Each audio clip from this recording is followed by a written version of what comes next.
Salut Chris, dans la série La Flaque, deuxième édition. Bon, aujourd'hui il n'a pas plu beaucoup, hein. Il est tombé, voilà, il est tombé très peu d'eau. Mais là on a affaire à une très jolie flaque. On est à la sortie de Villeneuve-la-Garenne, pas très loin du parc des Chantraines. Et voilà, c'était juste pour montrer que ouais, dès qu'il pleut c'est le bordel en fait. Dès qu'il pleut c'est le bordel. Voilà.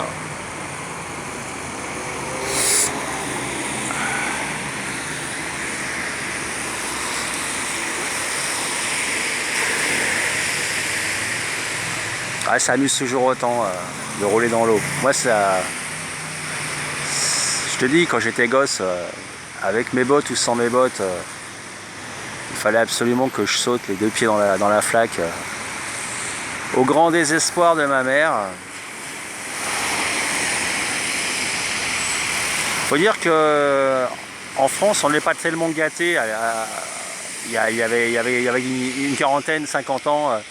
On n'était pas tellement gâtés quoi, en termes en termes vestimentaires contre la pluie, parce que il y a quelques années j'ai vécu quelques temps en Allemagne et puis là-bas tous les mômes ils ont des espèces on les habille avec une espèce de combinaison qui fait botte, ça les recouvre tout, et ils peuvent jouer dans la flotte, ils peuvent se mettre complètement dégueulasses dans la boue, d'ailleurs ils s'en privent pas quoi.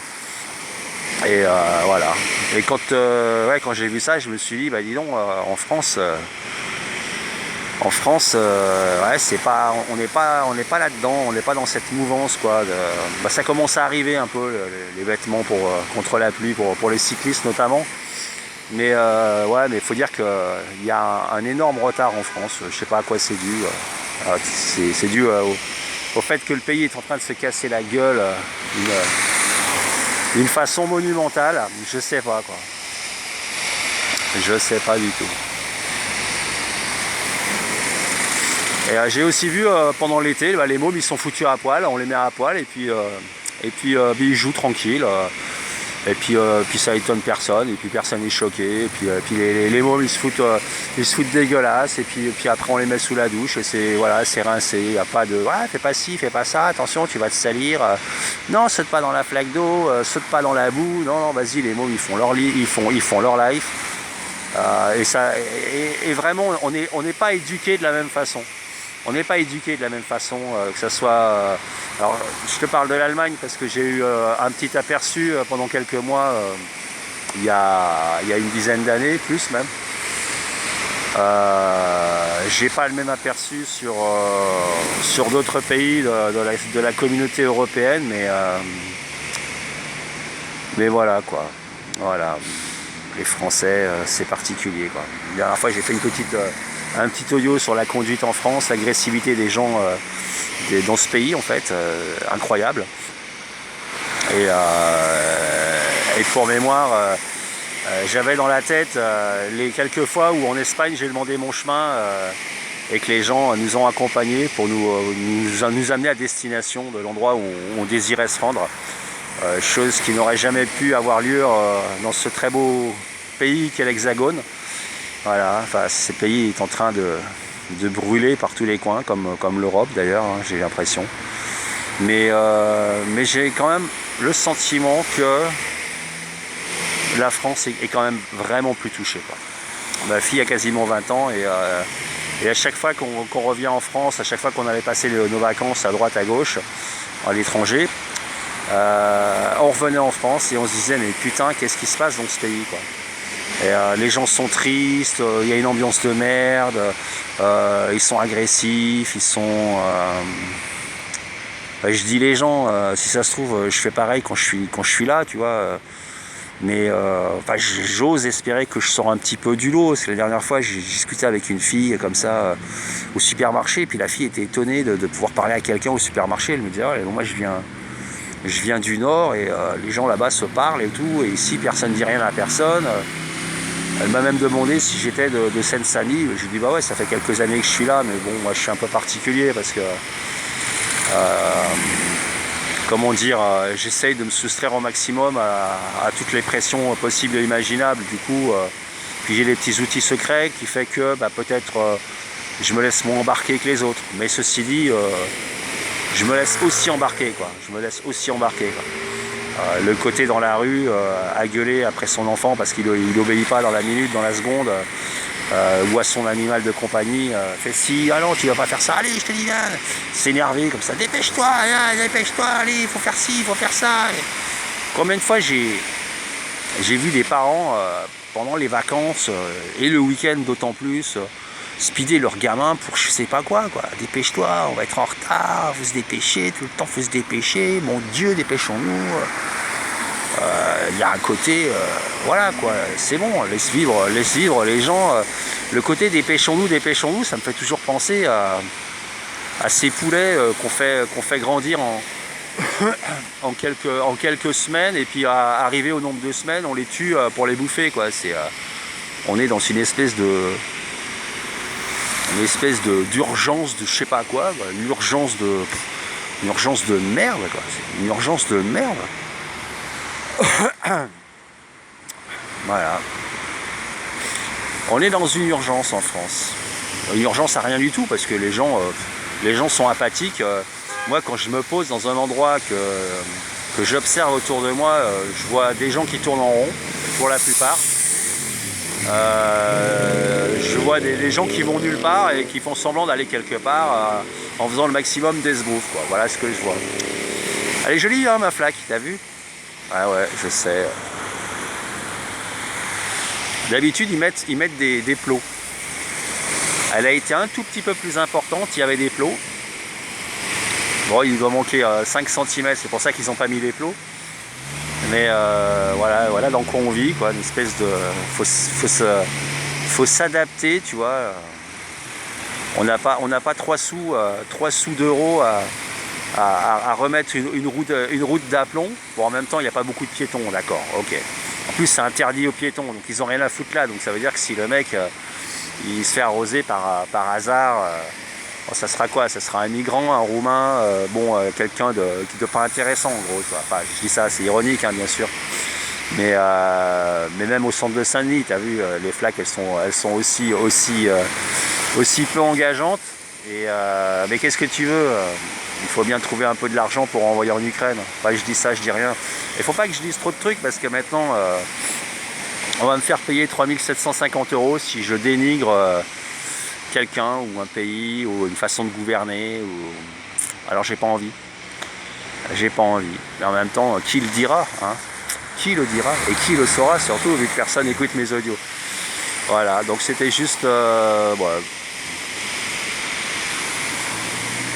juste pour gémir un petit peu en disant qu'on a aussi le choix d'accepter ou non le pays dans lequel on vit, d'accepter l'inacceptable, on a le choix de refuser, de marcher là où on veut nous faire marcher, de refuser les politiques qu'on veut nous obliger à prendre. Et la France, pays démocratique, j'ai appris qu'en Suisse, ils font référendum sur référendum pour la moindre question. Voilà, ils demandent au peuple, quoi. Ils demandent aux habitants. Voilà. Rappelle-moi quand est-ce qu'il a eu le dernier référendum en France? Bon, juste comme ça pour rigoler. Moi, je crois que c'était en 2005, là, si je ne m'abuse, en 2006, je sais plus, pour le traité européen, là. Enfin bon, ça a été la seule fois en fait, hein. La France n'est pas un pays de référendum, hein. Voilà.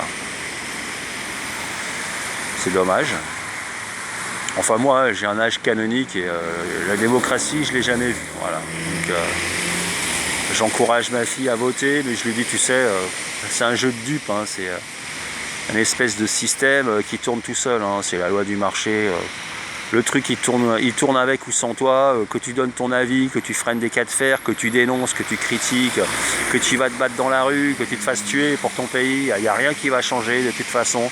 T'es niqué, voilà. Et on est tous niqués. Si on le veut, hein.